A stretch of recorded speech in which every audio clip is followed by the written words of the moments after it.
I got it. Will Ferrell. Okay, people, Santa's coming to town. Santa! Oh my God! You better watch out. You better not cry. You better not pout. I'm telling you why. Santa Claus is coming to town. He's making a list. He's checking it twice. Austin's just like, no. There's no Christmas spirit on this podcast, Tanner. Nobody believes in Christmas anymore. In my defense, it's how I was raised. Oh. I did ask the one Jewish person to sing a Christmas song. That was kind of fucked up of me. Whoops. My bad. Hi, welcome to Bomb Squad Matinee, episode number 5? Maybe. Sure. 5. Anyway, when we're discussing, if you couldn't tell by the little Christmas song I sang to spread Christmas cheer, we're discussing the 2003 Jon Favreau classic and my favorite Christmas movie, Elf. But before we talk about Elf overall, Who are we? I'm Tanner Richard Kraft. Hi, I'm the ghost of Christmas with the Cranks. I do not care where you go. I don't care that you're an elf. I don't care that you're nuts. I don't care that you're my son. Get out of my life now. Fun fact, See, that's what my fourth grade teacher said to me the first day upon meeting him. Those exact words. He was later institutionalized and replaced with a new teacher that was a lot cooler.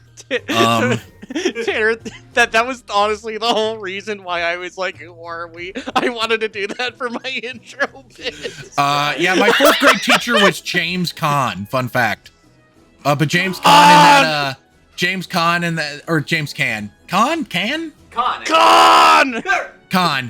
you guys see that one movie where he plays a grandpa that those kids think is like a murderous psychopath?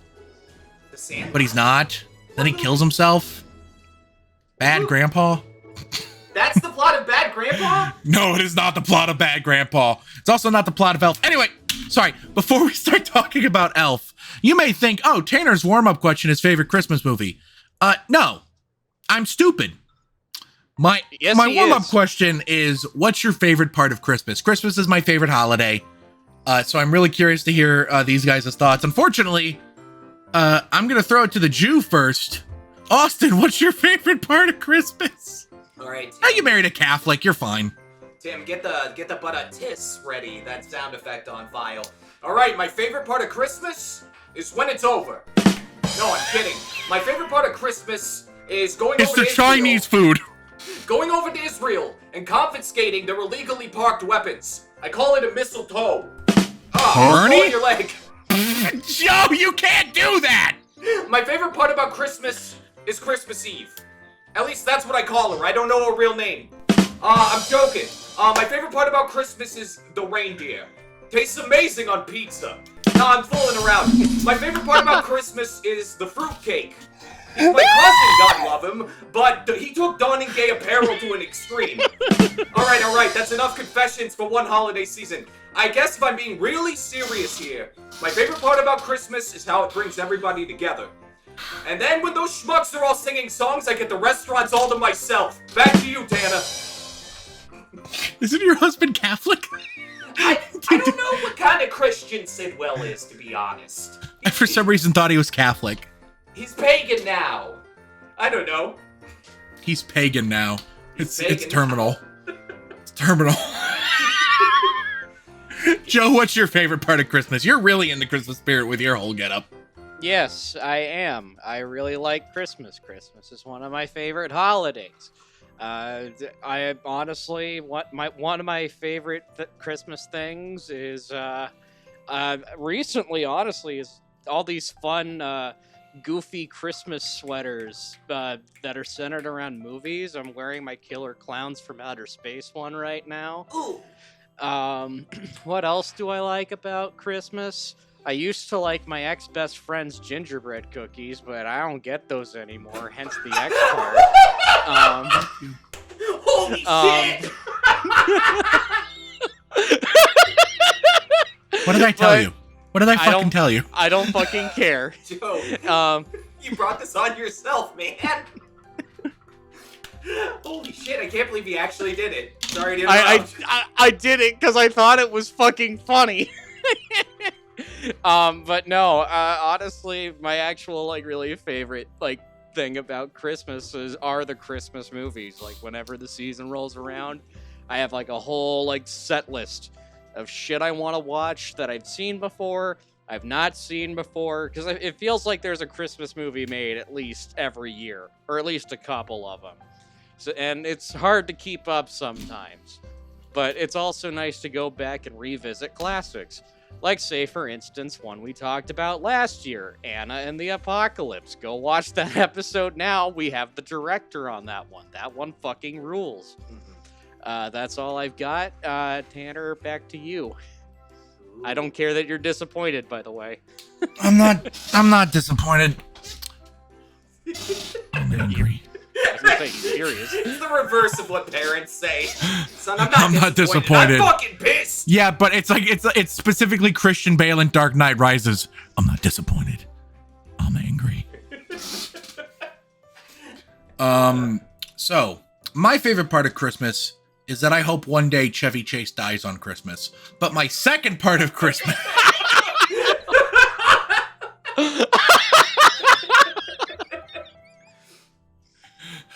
Oh, Santa Claus, all I want for Christmas is Chevy Chase to die. Amen. My actual favorite part of Christmas is gift giving. It's a time of year I have an excuse to give all my friends gifts. I have given these guys some gifts both of the last 2 years. Joe, I cannot fucking remember what I got you either year. I hope it was cool shit. I remember you got me a poster of the movie Her one year. I don't remember. Was that last year or the year before? That was the year before. I don't remember what you got me last year. And Austin, 2 years ago, I think I got you the Uncut Gems poster, right? Yeah, I've got it framed on, like, the china cabinet where we keep all the nice plates. Oh, you finally got it framed. Hell yeah. Yeah. Oh, and I also gave you my Blu-ray copy of Uncut Gems because I got the Criterion 4K. Yeah. And then, was it the Boogie Nights pin? It was a Boogie Nights pin, right? We were at the Avatar shooting the short before our Avatar 2 episode, and you gave me that wonderful little Boogie Nights pin. It was divine. Yeah, no, I knew you would love it. I love giving gifts. I take it very seriously. I routinely spend around $300 all across the board on all my friends. Not like each, across the board. I wish you would spend $300 on me because that would be funny. Yes, I do. No, you don't. Yes, because that would be funny. Meanwhile, the only Christmas present I ever remember Joe giving me, I'm looking right at it. He bought it for $2, and it's a poster of Bruce Almighty. But to be fair, it is one of my most prized possessions. It is one of my most prized possessions. $2 that I got him his most prized possession. Because I sleep on the couch, and because of that, one of the first things I usually see when I wake up is Jim Carrey staring at me, doing yo-yo with the earth. That is one of the first things I get to see every morning. You know what the best part of my day is? When I wake up in the morning and Jim Carrey's staring at me. Good Will Hunting. We talked about that last year around this time too. Go watch that. Yeah. Also a Christmas movie. Not at all. Anyway. No, it's not. Yeah, like I said, not at all. The episode we did before Anna, believe it or not. Let's talk about Elf. Joe, let's start with you. Okay, so my thoughts on Elf are, it's a good movie. I really like this movie. It's not perfect by any means. Fuck you! Fuck you. Anyway, I think this movie is a little too montage heavy. There's more montages in this than I remembered there being. And in some cases, that's fine. With that said, though, it could have been trimmed out a little bit as far as the montages go. It makes up for it by at least their fun montages, I guess. I'm trying to remember the other kind of little complaints here and there. I guess at points it really depends on your sense of humor. Like, you're either gonna find a lot of this hits or you're gonna find a lot of this misses.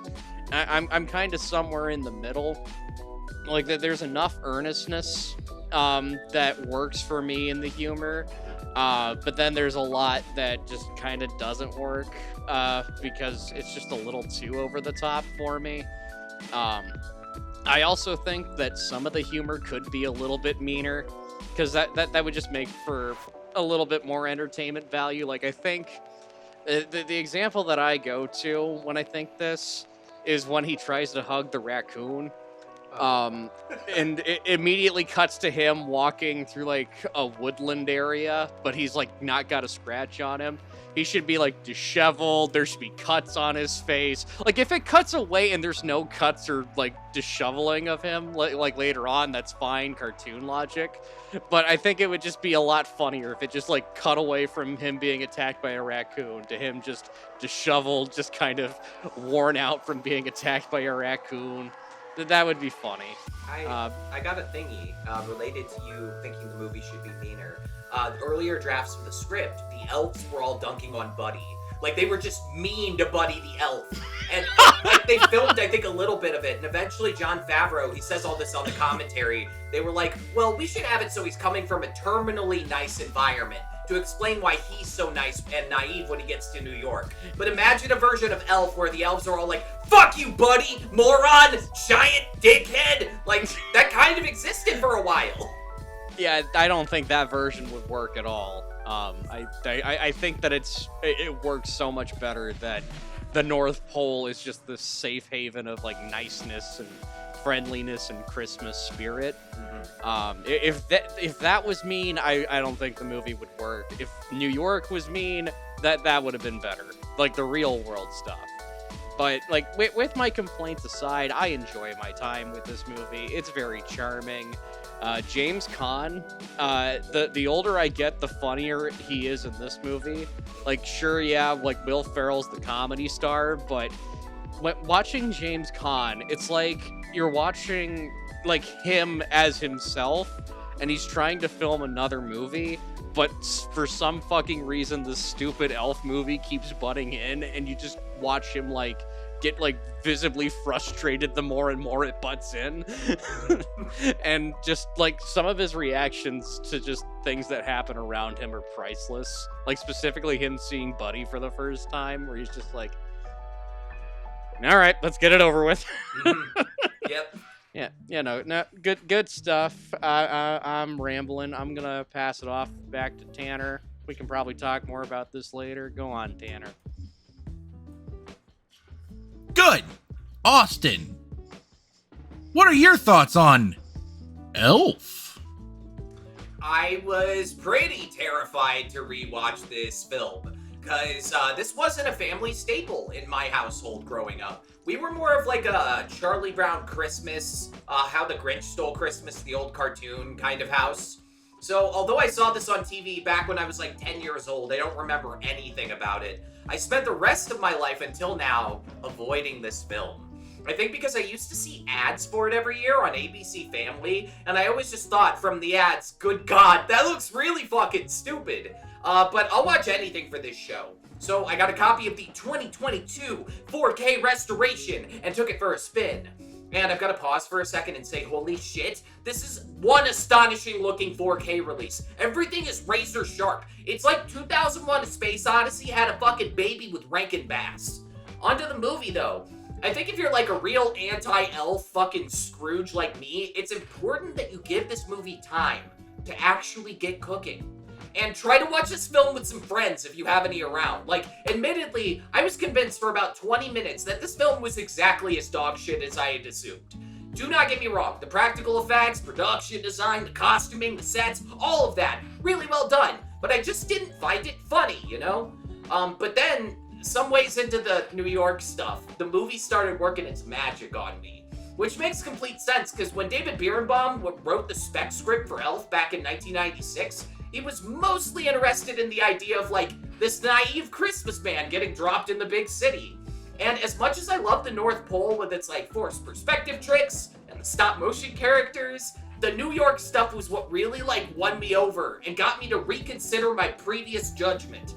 Don't get me wrong, lots of the jokes weren't really for me. I am not 8 years old, so cotton-headed ninny muggins didn't have me on the fucking floor wheezing. but some of these bits are fucking spectacular. Even when you're like a freaky True Detective Season 1 guy like me, Buddy's sending his dad lingerie because he's unaware special somebody has a sexual connotation. Or Buddy trying to get the star on top of the Christmas tree by diving directly into it like a high school cop breaking up a fist fight. The dancing sequence in the mailroom set to Whoop, There It Is by Tag Team. Whoop, there it is. Louder. Whoop, there it is. Upside Down and Inside Out, where Will Ferrell is doing these goofy-ass Slavic dance moves. And God, the fight scene with fake Santa Artie Lang in the gimbals just had me destroyed.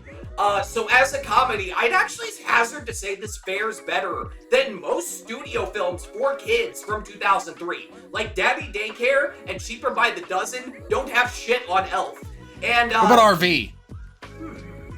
Poop Fuck Explosion. Was RV from 2003 or was it from 2006? Well, Oh, it might be from back 06. in my brain. All I know is that I legitimately had a nightmare about the movie RV the other night. Wait, stop. Whatever I'm saying doesn't matter compared to this. What happened? I don't remember it very well. It's the most recent nightmare I remember having. I was just minding my own business, walking on the side of a highway, and then fucking this RV pulls up to me, and I'm like, RV? That's funny, like the movie RV. And then Robin Williams fucking comes waddling out, and he's like, Tanner! And I'm like, what the fuck? And in my head, I'm thinking, you're dead. You died. You're not alive. You're a ghost. And Robin Williams is like, Tanner, get on. And I get onto the RV. And then he's like, all right, Tanner, you ready for this? And I was like, well, where's the rest of the family? Is this the movie RV? And that's what I kept saying. I remember I kept being like, is this the movie RV? Yeah. And then he kept being like, no, I'm just driving an RV. I'm just driving an RV, man. I'm just driving an RV, man. And then we get to the part in the road where the poop explosion happens, and he's like, all right, here we go. And I'm like, huh? And he starts shoving me down the toilet. Like, he starts giving me a fucking swirly, and then the poop explosion happens. And that's when I woke up. Oh my God. I can't believe. And I woke up having to poop. I woke up and I had to immediately take a shit. Robin Williams just coming up to you in a dream, just being like, oh, hey, Tanner, you ever see the movie Oppenheimer? We'll get ready for Poopenheimer. that is just the greatest fucking thing you've ever went on a tangent about. Yeah, then Robin Williams walked up to me and said, until someone builds a bigger bomb. Oh, until someone builds a bigger bomb. Jesus. Poop! Yeah, that's just got me thinking we should make like a Nolan movie where everyone's racing to make the biggest shit bomb. Okay, I'm sorry. You said Nolan movie race it, and for some reason my brain went, Austin just said they should make a Nolan movie where everyone's trying to be racist. Well, I mean, those movies are very predominantly white. It's just Interstellar, but the spaceship runs on racism, so they put Chevy Chase like right on the ship as the captain. All right, Chevy, stay here and just talk. You can save the universe, Chevy! You're finally good at something! Was not expecting the Elf episode to be shit on Chevy. So back to Elf, like as a comedy, Yeah, back to the movie we're talking about. As a comedy, I would actually hazard to say it fares really well for a film from 2003. So it actually did all right in that specific category. But then there's the category we're gonna call the Christmas magic. Like, scenes that make me feel warm and fuzzy, right? It actually did all right in this category as well. Like Buddy earning his brother's love because of the snowball fight. Great VFX. Good job, Digital Domain. Buddy decking out the gimbals in holiday decor overnight. And that whole climax where Buddy helps save Santa. Classic Christmas movie stuff. All those things like came together in a way that actually made me sort of happy. And like nostalgic for the holiday, even though it's like early November. I totally understand why some families watch this every year. Jon Favreau and company did a great job. So in closing, I guess I'd say Elf is a movie that is like best shared with the people you love, probably. Like, it's not Citizen Kane. It's basically Rudolph the Red-Nosed Reindeer for the Cartoon Network generation, but I think it has the right amount of heart and laughs that if you get together and watch it with people you care about, it's a really phenomenal way to usher in the Christmas season. Back to you, Tanner. And I'm so glad I could watch it with you two because I love and care about you guys. 07, Commander. We love you as well. Fuck you. I'm just kidding. Oh! Damn! Anyway, anal therapy. No, anal therapy. What? What is Anal that? therapy and Poopenheimer and ships built on race. I'm thinking a lot about butthole, I guess. I don't know. I got a problem. All things that make Elf wonderful. Matthew Barney just contacts you tomorrow. Whoa, We're making I mean- another Cremaster cycle. To be fair, I'm pretty sure Will Ferrell vomited multiple times during the making of this movie because of all the like sugary ass food he had to eat, and his body was like, "Fuck this." I haven't felt that bad since I watched James Franco cut off his arm in 127 hours. When he pours the syrup on the spaghetti, I'm just like, You know, Anyway. if I was to do the original bit I wanted to do for this podcast, I would have ate the spaghetti he makes with the fucking marshmallows. I the would demand Pop-Tarts. you don't do that because it sounds disgusting. I ate the Twinkie Wiener sandwich on Here the we go! podcast. I was going to do the fucking spaghetti from Elf. And you know what? I might make a separate video on that because you know what? It's been 1 year since the Twinkie Wiener sandwich happened. We got to do the Elf spaghetti. I don't want to encourage this behavior, but go ahead. Anyway, Elf is my favorite Christmas movie. Mostly because it's the perfect blend of that actually genuinely well done comedy. I think even a lot of the fucking shit on the North Pole is really funny. Like all the visual gags of Elf being visibly larger is just hilarious to me. And I don't know, there's something about like them, like the two elves walking around a coffee like, hey man, can you pull a double? I gotta pick up Buddy's slack. Just like the casual office worker talk in the context of making toys is so fucking funny to me. And then, you know, there's the scene where Buddy faints onto the elf and he's like, Buddy! Yep. Timber! I like Leon, the snowman, especially because later Santa Claus is like, Leon hasn't been anywhere. He ain't got no feet. Santa doesn't know about Leon's days as a cumulonimbus cloud. Well, they also don't know that he used to work for the United States government as a part of the Secret Service and helped rescue the president's daughter. Is that like the We're talking about voice Leon actor? S. Kennedy, right? Oh, okay. Yeah, that's gonna say that's the plot of Resident Evil 4, not Elf. Yeah. Oh, my bad. Spinoff. All right, now I need the Resident Evil 4 modding community to make a mod where Leon Kennedy's replaced by Leon the Snowman. What about a Resident Evil series where when the zombies bite you, you turn into a snowman? Like a Randy What about- Bass snowman. Yes, what about a Resident Evil series when the zombies bite you, you find happiness? What if a Resident Evil series but good? All right, hear it. Fuck you. What if Resident Evil? We're talking about Done Elf. it again. He's done it again, boys! So Bravo, Nolan, bravo. So you were talking about Leon the Snowman, not being Leon the anywhere. Snowman. I just think the North Pole stuff's funny, but once it hits New York, that's when it gets really funny. Because like for 2003 standards, this has like a lot of edge to it for a family movie. Like I Yeah, think it this is does. really edgy for a family movie in a way that seems quaint by today's standards. Yeah. Remember, this is the movie that has a line that's, if you see a sign that says Peep Show, that doesn't mean they're letting you look at presents before Christmas. Yeah, that one's also hilarious. Speaking of good North Pole jokes. He gets drunk with a convict on the job. That's a little bit That's edgy for a kid's hilarious. film. Yeah, but Supposedly- this movie's still rated PG, right? I Yeah, believe so, yeah. Yeah, meanwhile, like, our edgy Christmas movies starring Will Ferrell nowadays are musicals called Spirited. That are pretty not- decent. I was gonna say, and not as good. Not as good, but fun. Still fun, I think. I had fun with Spirited. It was a fun concept. The music was real good, but that's because it was written by the La La Land guys who just write pure gold. The song Unredeemable made me cry when I saw Spirited. Just throwing that out there. Because he's like, am I forever unredeemable or do I deserve to find love? And I was like, that's me! Aw. Anyway, the reason I like Elf is because he's literally me. Autistic. Elf is very autism coded. Buddy the Elf is very autism coded. He doesn't understand social cues and is overly enthusiastic and has a very specific special interest. Christmas. He's very autism coded. I got to see this in theaters with Joe last year. That was a Yes. lot of fun. Yes, we went to my work. We saw the movie party for it. He didn't work there yet, though, when I we did this. Yeah, I wasn't working there at the time, but now I am working there, and we're doing it again this year. Yeah, But good, I'm because not- But I'm not hosting that one. I'm hosting the one with the guy Tanner hates, Chevy Chase. fuck Chevy Chase. Wait, All right, you know, I'm just gonna get it out there. Chevy Chase was almost in this movie. Oh no. What? He was gonna play the role of Papa Elf. That's who Jon Favreau wanted. Will Ferrell vetoed it because when Chevy Chase returned to guest host SNL in the mid-90s, Will Ferrell said he was apparently by far the worst guest host SNL ever had when he was on the show. Whoa. That tracks. I listened to both commentary tracks and I didn't know this. That's fucking crazy. Chevy Chase isn't all that funny.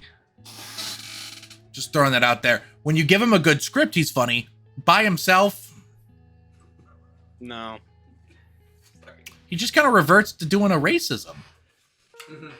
Yeah. Anyway, we're not talking about racism or Chevy Chase. We're talking about Elf. Will Ferrell is perfect in this movie.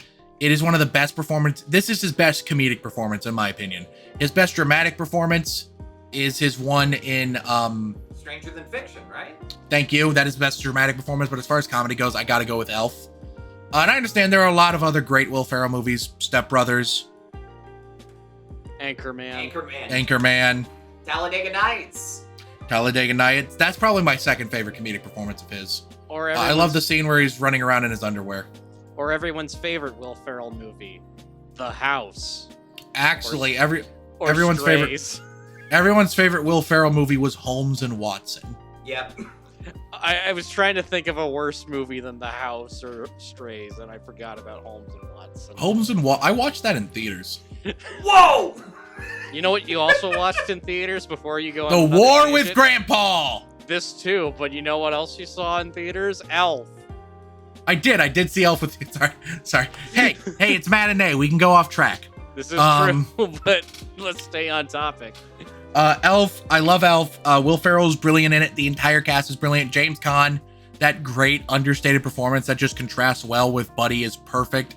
Zooey Deschanel is, as a small boy, when I looked at Zooey Deschanel in this movie, I felt things that I didn't understand. I was trying to find a way to word that didn't seem perverted, and I think I somehow accidentally found the most perverted way to say it. I don't know. Listen. Zooey Deschanel, she crafted the manic pixie dream girl look, and yeah, she rocks it. You know, I think I miss her when she was blonde.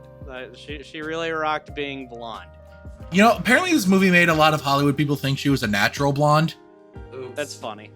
Because when she auditioned for this movie, she was blonde, and then when she came to set, she was brunette, and they were like, what the fuck? How could you do this to us? You dyed your hair? And she's like, no, I'm not a natural blonde. And they went, oh.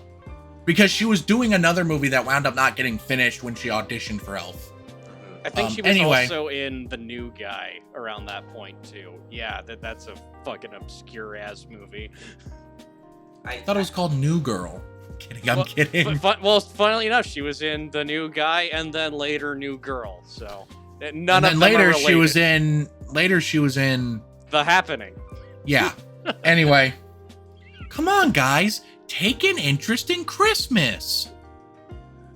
Man, The Happening would have been so much better if Buddy the Elf was in it. Who plays Santa in this movie? It's Ed Asner.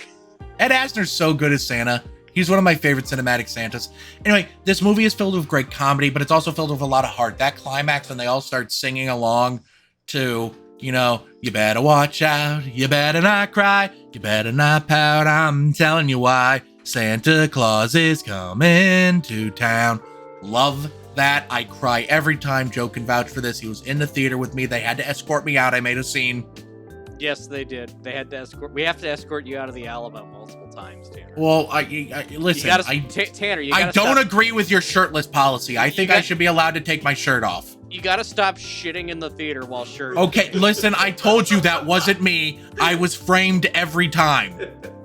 The same guy continuously comes to the Alamo and shits in the theater that you're in. There's a while you're phantom shitter on the grassy knoll. a phantom shitter. It's like You heard of Phantom of the Opera? You know how a guy haunts this fucking opera house? Well, we have a guy that haunts the Alamo. He takes a shit in all of our theaters. I love Elf. This is falling apart. Ad break, go. Welcome back to Bomb Squad Matinee. You see that shit? You see that shit right there? No, I don't. What is it? It's a movie palette. Colors from movie. Unstruck Love, to be specific.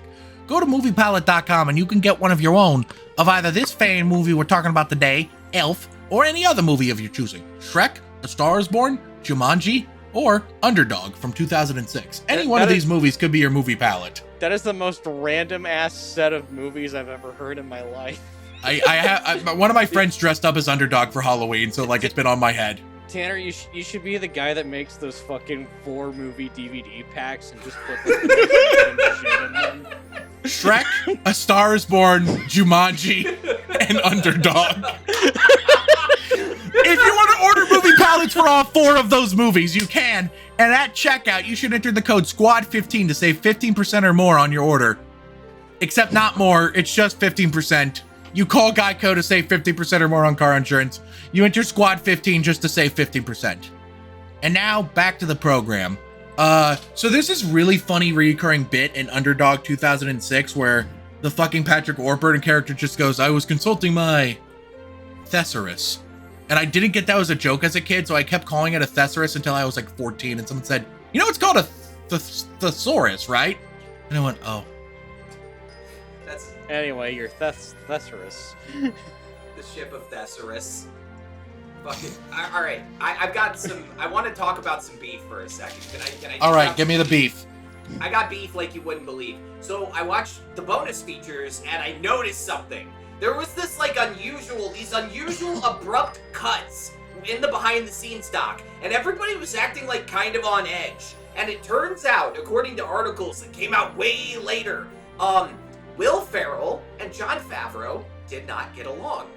James Caan told some radio show in Cleveland that these two dudes had wicked beef. There was like this whole goofy ass dance that happened after the film was made, where Will Ferrell immediately expressed interest in doing a sequel, but then he was informed that there were contracts written up where the studio could only do an Elf sequel if both Will Ferrell and Jon Favreau were involved. So Will Ferrell was like, fuck no, I'm not doing that. Then, Jon went on the record like 3 times over the course of a decade, expressing, I want to do an Elf sequel. They even had a name for it, Elf 2, Buddy Saves Christmas.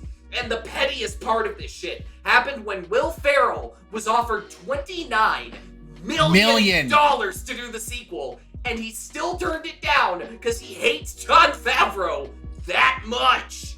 And also, James Caan was apparently mean as fuck to Will Ferrell. I think there's a story where when they first met on set, James Caan came right up to him and just said, I don't find you funny. And then he was just cold as fuck to him for the rest of the shoot. Yes, that's true, but then at the premiere, James Caan went, your performance was correct for this movie. You're a good actor. I'm glad they made up. I'm glad they found So, yeah, I guess Favreau and Ferrell didn't make up. I guess Favreau was just that upset that Ferrell didn't let him cast Chevy Chase. That's the root of all the problems. Dread it. Run from it. Chevy Chase still arrives. I feel like we mentioned the war with Grandpa a couple times, right? For some reason. Yeah. Do we know about the cinematographer, the guy who shot this movie?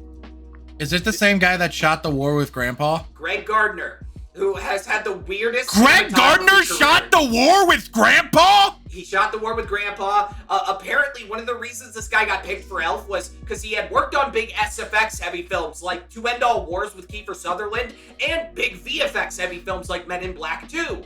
Elf has lots of special effects, lots of visual effects, so they got him, right? After Elf happened, he went on to shoot these films. Son of the Mask, Herbie Fully Loaded, Race to Witch Mountain with The Rock, the 2010 Marmaduke movie.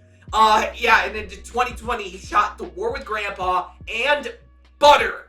This is the That's guy what I who just shot saw. Butter. This guy. He also, wow. I was gonna say it was really depressing learning that Dean Cundy shot Jack and Jill, the guy that shot Jurassic Park, shot Jack and Jill. This is more depressing. I don't know. His filmography is not. Well, here's the thing. Dean Cundy didn't have a track record of shit following Elf like this guy did. Like, at least his Dean Cundy's record is filled with classics, and he had like a hot streak of classics. Yeah, this is crazy because Elf, I think, is a remarkably well shot movie. Mm-hmm. Yes. And none of the other things in this guy's filmography is nearly this well shot. No. The next thing he shot was New York Minute. Wait, is that the Mary for those Kate who don't Ashley know, movie? that was the Yep. last Mary-Kate and Ashley Olsen movie. Yep. The only other thing in his filmography that's worth noting is that he shot the Flash TV show, which for a TV show is actually pretty well shot, and that ties back in again with having the VFX experience. The Flash TV show in the 90s cost $1 million an episode in the 90s, when that was a lot of fucking money. Whoa, I didn't know the Flash show was like Battlestar Galactica level expensive. That's wild. There's a big reason why it got canceled after one season. Even if it did get great ratings, it was too expensive to make. I think Greg Gardner could definitely shoot Back to the Future, but Dean Cundy could not shoot Beverly Hills Chihuahua 3.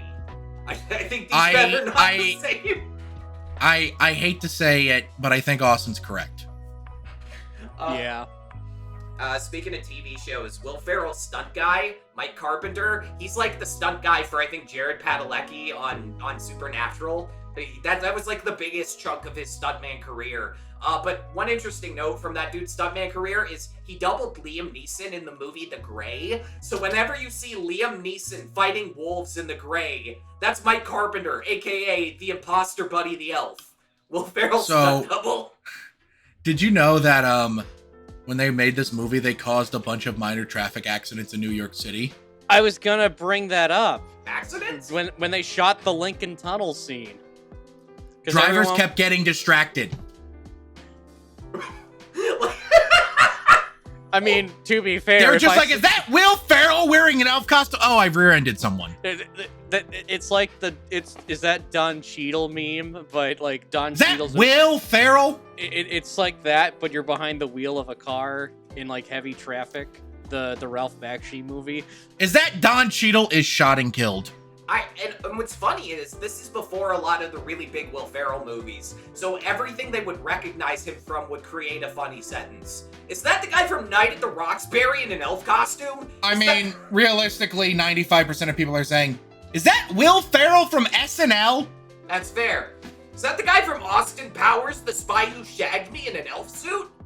Oh my god, Will Ferrell. Is that the guy from that Cuba Gooding Jr. gay boat movie? What was Can we that not movie talk called? about the Cuba Gooding Jr. gay boat movie? Can we not talk about that right now? Come on, Joe. Just one episode without talking about the Cuba Gooding Jr. K-pop movie. But we gotta Alright, so- talk about the Cuba Gooding Jr. What gay is boat your guys' movie. like favorite minor character in this movie that only has like a scene or two? Mr. Oh Narwhal. god. That's a great one. Voiced by Jon Favreau, I think. Yep. He did all the Makes- little Christmas animals. They had to modify his voice digitally to make it sound like that. You know. But yeah, Mr. Narwhal is goated. If not that, probably the guy who works at the department store. The Played by Gimbals Faison manager, Love. right? Played by Faison Love, yeah. His name tag says Wanda. Oh yeah, it was. And you might originally- think because it was originally supposed to be Wanda Skies. Sykes, yeah. And then, Wanda Sykes, but then she backed out at the last minute. But Faison insisted on wearing the same name tag. Like, he was insistent on that. He is great in this movie. Holy shit, he's so funny. Your favorite thing in the world is work now, alright? You love to work. I've had a manager like that. Yeah, I think we all have. The one that, like, takes his job too seriously. Like, dude, we work in a department store. Shut the fuck up. Right. Joe, favorite minor characters, I think was the question. Yeah, all those picks are great. Honorable mention to the Arctic Puffins. They're adorable, but come on, the best one scene character in this, it's Miles fucking Finch, man. Like he yeah, Peter Dinklage is only in one scene. Yeah, Peter Dinklage. He's the GOAT.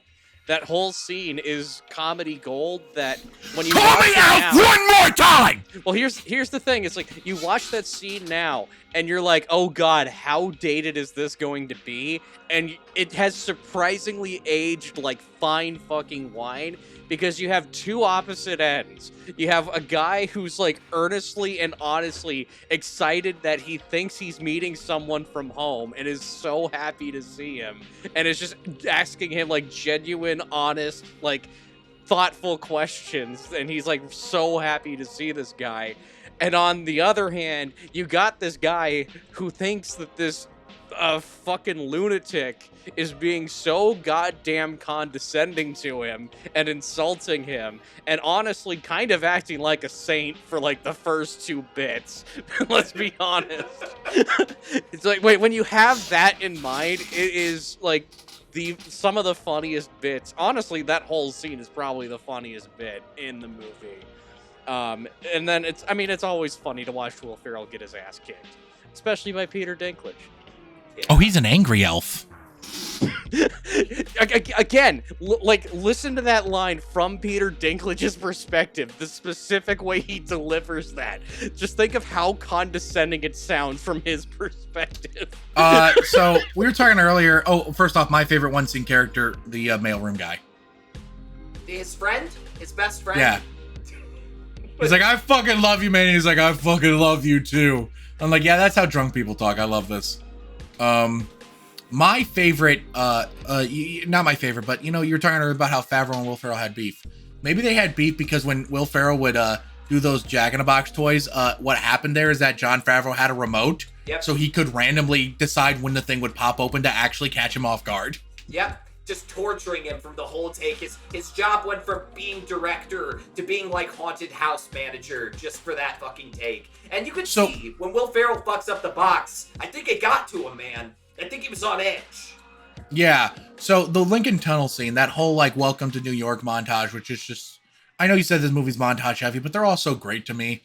That's another great montage. The fucking New York. And that was the last thing they shot. What they would do is that Jon Favreau, Will Ferrell, and a random cameraman just drove around New York City looking for locations to shoot at, and they would jump out and ask pedestrians if they wanted to be extras, or Will Ferrell would just like surprise people and then they would ask for permission afterwards. Like the guy that Buddy mistakes for Santa Claus was just some Santa guy on the streets. Oh my god. And Will Ferrell in costume genuinely approached him like that, no warning. Glad they got him to sign a form. That guy looked mad. Yeah, it's great. Imagine after it'd be like, we're going to give you $500 and you're going to be in a movie. Oh, okay. I was in Vietnam. There's someone in that montage I want to bring up. Joe, what were you saying? I was gonna say, $500 in 2003, yeah, I'd fucking take it. That's enough to buy a computer with half a gigabyte of RAM. That's enough to buy a fucking Dell computer from Dell Computers. Remember Dell Computers? Yeah, I broke one of those once trying to render the ending from Fight Club. So, real quick, would you guys say that the script for this movie is pretty great? Yeah, I would be shocked if there wasn't a script. There is a script, and it's very good, right? It's a great script, right? It's a tightly well-written movie. Right. Anyway, this was the screenwriter's, who is Jewish, by the way. The screenwriter's Jewish, but apparently his family always celebrated Christmas. And he specifically cited Rudolph the Red-Nosed Reindeer as a big inspiration for this movie, which explains the connection you made earlier, Austin. Who wants to hear the other movies he's written? David Berenbaum? Who? What? The same year, he wrote another movie called The Haunted Mansion. Okay. After that, he wrote Zoom, Academy for Superheroes. Oh, no. The Spiderwick Chronicles. I never saw that one. And then No, the it's last not good. movie he ever wrote was none other than Strange Magic, the weird fucking animated George Lucas passion project thing. What the fuck? He hasn't written anything since. Not gonna lie, Tanner, like, that build-up, I was hoping you would say The War with Grandpa. God, if you could you imagine? Apparently he's currently writing he's writing a Frosty the Snowman script. He's going back to the well. We gotta make another Toy Story movie, boys! Oh, Jesus. They got in trouble for the Rudolph thing. Fucking Rankin Bass showed up with the lawyers and threatened to shut the movie down because it was too similar to Rudolph the Red-Nosed Reindeer. Wait, actually, or? Yep, lawyers showed up. And they won't tell how they legally outmaneuvered the Rankin Bass lawyers. They just say, like, some quick legal work had to be done. But yeah, this Well, thing probably almost got- because Rankin Bass was borderline bankrupt at this time. They could afford the lawyer for one day and just hope they'd intimidate them. In that Pennies from Heaven montage, Adam McKay pops up. Adam What? McKay. So 20 Where? minutes and 30 seconds into the movie, he's this dude in a brown coat with a black scarf passing out pamphlets in the right of the frame outside, like, the Kodak half-hour photo store. Because apparently Adam McKay did uncredited rewrites for this movie, most notably Santa's monologue to Buddy about how gruff New York City is. Like, the Peep Show line was written by the guy who directed The Big Short. Everything about this movie makes a lot more sense now, especially how David never wrote a script this good again. I imagine Adam McKay did a lot of uncredited rewrites. Ooh. Little did Adam McKay and Will Ferrell know that when Will Ferrell pissed him off as the pamphlet guy, he would piss him off in real life and end their, like, decades-long, like, collaboration. Yeah, McKay and, like, Ferrell aren't friends anymore, and from what I understand, it's because of the TV show Winning Time. What Yeah. the fuck? So we're not gonna get another Step Brothers, guys. I'm sorry, unless they somehow patch everything up. McKay, and the funny thing is, McKay, like, clearly regrets it deeply. Like, every time it gets brought up in an interview, he's like, yeah, that guy was my best friend. This really sucks. Oh man. Oh. Anyway, take me seriously, damn it. Don't Look Up is a masterpiece. I directed is. Anchorman. No, it's not. That movie's shit. That movie's great. I Fuck that rewatched movie. I rewatched Vice the other day and it's good. I liked it a lot. All right, hold on. Vice is the one I don't like. Yeah, I did not like Vice at all. I saw it in the theater on New Year's. I didn't like it at all. I rewatched it on the treadmill and I was like, you know, as someone who grew up in the Bush administration, this kind of rules. So You know what? I wonder if the secret to liking Vice is turning it off as soon as the credits roll so you can't get to the credit scene. yeah, I did not stay around for that. I knew better. Yes, that's the worst fucking part. That scene, like, legitimately ruined the movie for me when I first saw it. It kills the movie. Mm-hmm. Yeah. Like, the movie kind of works until then, in which it's like, hey, audience, you're stupid. Like, when I watched that scene the first time, it felt like Adam McKay walked into the theater, shook my hand, and said, hey, Tanner, and then he called me the R word. It's pretty fucking amazing that the man that fucking made Anchorman and Talladega Nights and Step Brothers makes a movie where he just fucking calls the audience stupid. All right. So you know that movie that scene in the movie where Buddy burps for like 20 seconds? Hell yeah. Not Will Ferrell. That's not Will Ferrell burping. Oh, It's You the don't voice actor. say. It's the voice actor Maurice LaMarche. okay. The Brain? You might know him best as the Brain from Pinky and the Brain. Oh, what? Holy shit, the Brain did that burp? The Brain from Pinky and the Brain burps in this movie. Rare burp cameo. Now I just want an edit where it's like, the same thing we do every night, Pinky. Just fucking that burp. Yeah. The exterior of Buddy's dad's apartment. It's the Gozer building. It's the Gozer building. It's the Ghostbusters building. Fuck Yep. yeah. We mentioned the burp scene. Can I do a brief tidbit? If you're gonna burp in the middle of it, no. No, I'm not gonna burp in the middle of it. This is just a warning to all of our younger viewers if they happen to be watching this for whatever reason. I don't know why, but here's a warning for you. So you know that scene where he chugs the big fucking like liter of Coke in this movie to make the big burp happen? That scene hurts to watch now because recently I became a movie party host at my job. And my first movie party was the Five Nights at Freddy's fan experience. That was my first movie party, and I was like, you know, I'm gonna go all out, and I got a pizza delivery guy outfit, I got a t-shirt, and we do a toast at the end of all of our movie parties. So I'm like, oh, I'm gonna get this cola from FYE that's specifically branded for Five Nights at Freddy's. And I'm going to do the toast with that. And everything's going well. I'm getting them all hyped. and I'm starting the toast. I get the bottle open, and I go to Freddy Fazbear.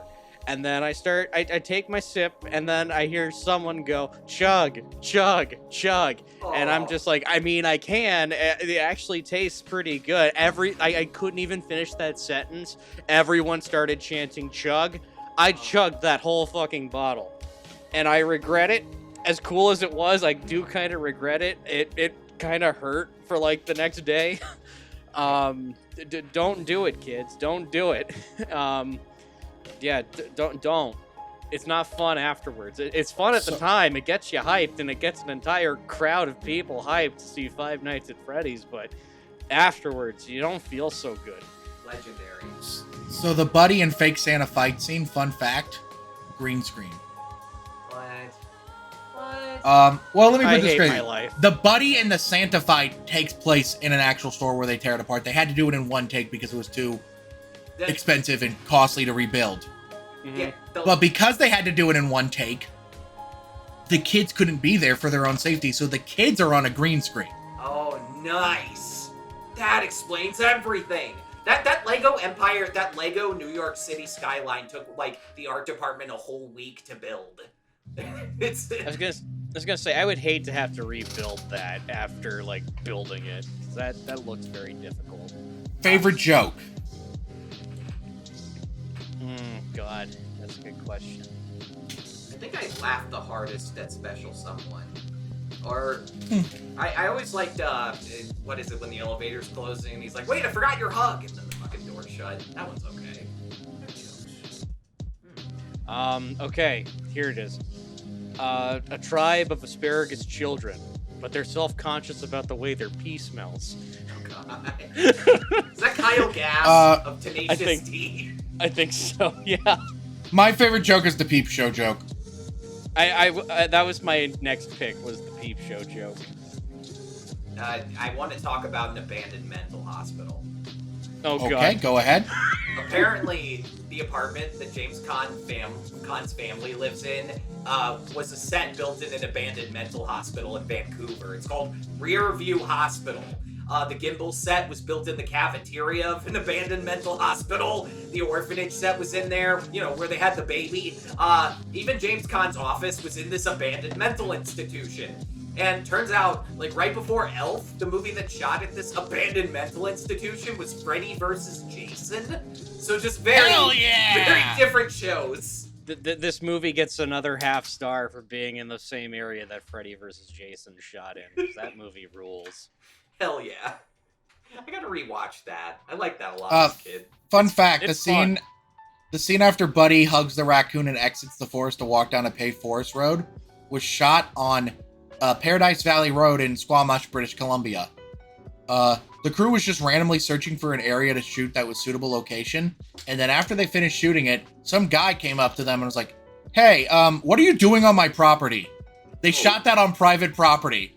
Uh-oh. Even in Hollywood, baby, it's get forgiveness, not permission. Jesus Christ. The fucking, the security guards who kick him out of the Empire State Building, the tall one's Will Ferrell's brother, Patrick Ferrell. You know. Oh, yeah, right. Yeah, I remember So- he mentions that on the commentary. The sound effects used by the Jack in the Box thing is actually the same sound effects used as the laughing hyenas in the Magic Kingdom at Walt Disney World in Orlando. This is actually foreshadowing to the fact that Jon Favreau would later ruin The Lion King. Oh, God. Still waiting on YMS to release part 2 of that takedown. You never will. Lion King 2019 is just a famously bad film. I can't believe they got away with it. You know, Jesus Christ. I have one thing to say about Lion King 2019, and I gotta be very enthusiastic about this. Wow, dude, Pride Rock! Yeah, that comes out sometimes in my head when movies use nostalgia bait in like a trailer.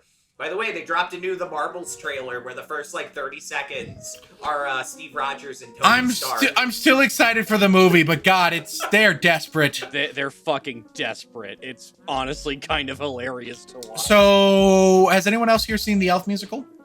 No. No. I have. I saw it last year at the Fabulous Fox. It was a good show. There's an absolutely hilarious part of it, though, where after Elf, like, like, first off, I like to call the scene where he's at the bridge the elf almost kills himself scene, because I always got the vibe that if he didn't see Santa Claus in that moment, he was gonna fucking jump. Yep. No, George, don't do it. That's body clearance. Oh, God, let him jump. I don't care. But, fun fact about, that in the musical, instead of that scene happening, what happens is that Will Ferrell goes to a random pizza place on Christmas Eve, and in it are 20 different Santa impersonators. And they all have a big musical number about how great it is to be Santa. And they like start dancing on the tables and spinning the pizzas. And one of them's the manager from Gimbals. Oh hell yeah! That sounds like. And like it's a nice little scene where like Gimbals manager's like, "I forgive you, buddy." Damn it, Tanner! Because we're talking about a pizza. We're talking about a pizza shop, and you say a manager. I have expected you to make a joke and be like the pizza shop manager from Do the Right Thing. Oh shit! Gonna get me a New York slice. Fucking Sal pops up.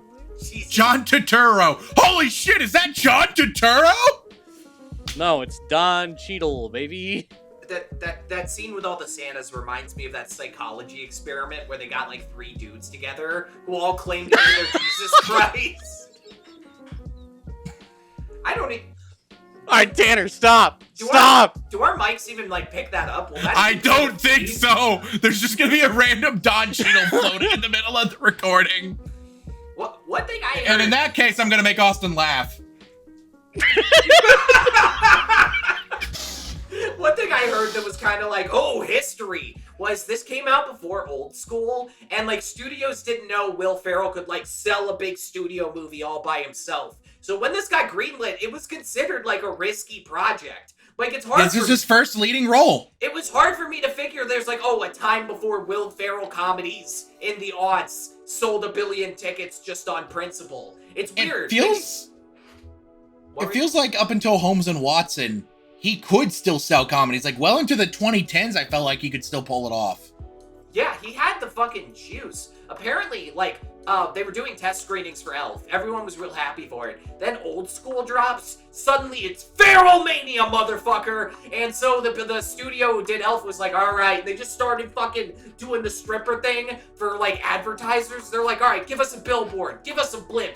Fuck it, we're making Elf at the baseball game. Like, they threw $1 billion at the advertising budget, because suddenly Will Ferrell was, like, the hottest thing in town after Old School came out. So Jon Favreau lucked out with timing there.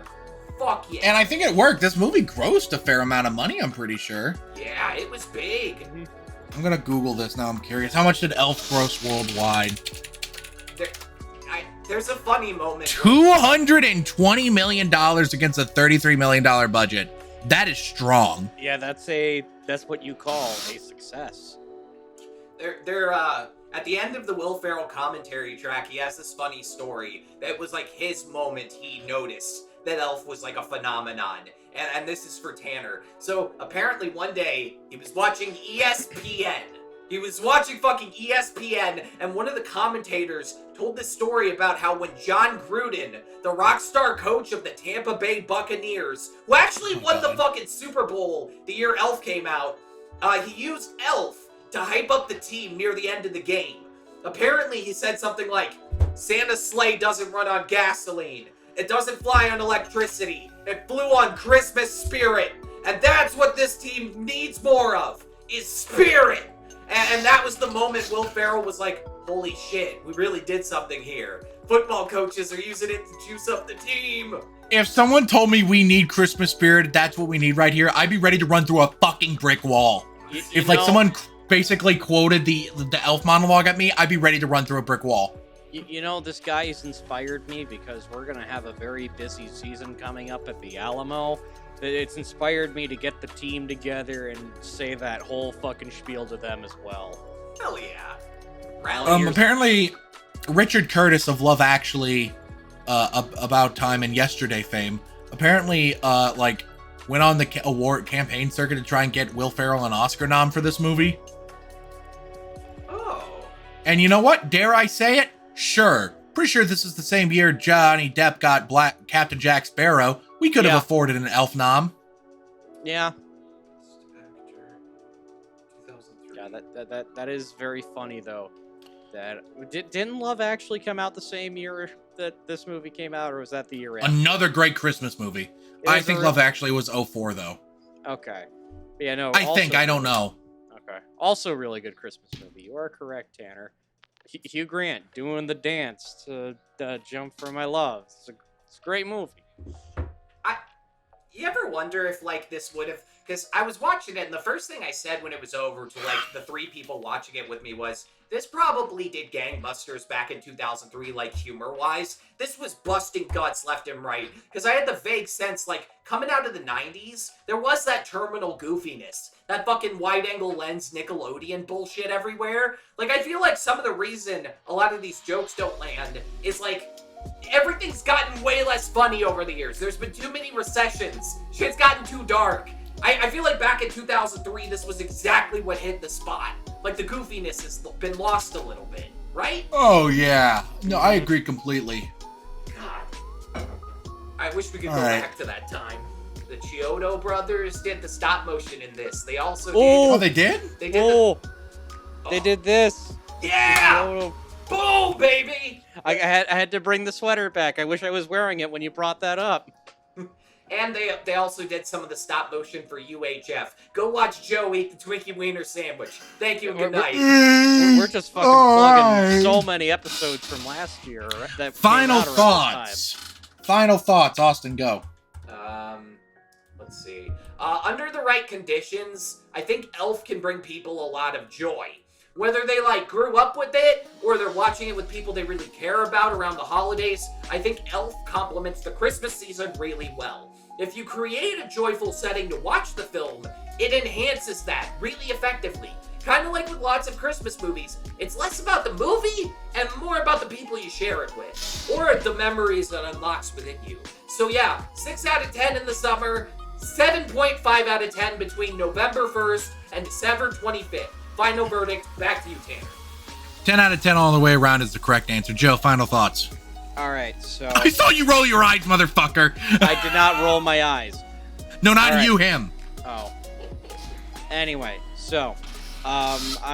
you know, they were trying to get a sequel to this made. You know, I'm gonna go into the Warner Brothers Studios one of these days. And I'm gonna be like, hi, my name's Joseph Rennick, but you can call me James Cameron in this instance, because I got a pitch for you.